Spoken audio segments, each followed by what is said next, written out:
چلے گئے۔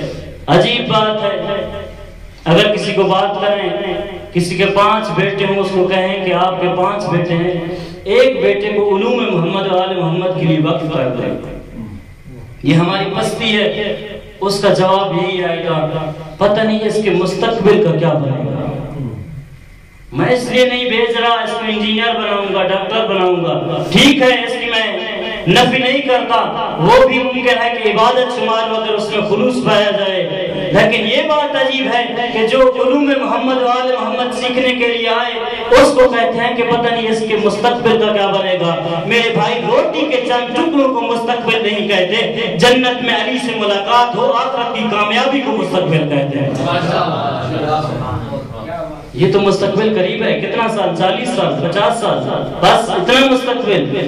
اس مستقبل کی فکر ہے جو مستقبل ابدی ہے، اس کی کیا فکر ہے؟ وہ مستقبل جس میں ابدیت ہے، ہم فیہا خالدون، جس میں خلد ہے، جو ہمیشہ کنٹینیو ہے، اس کی فکر کون کرے گا؟ لہذا علم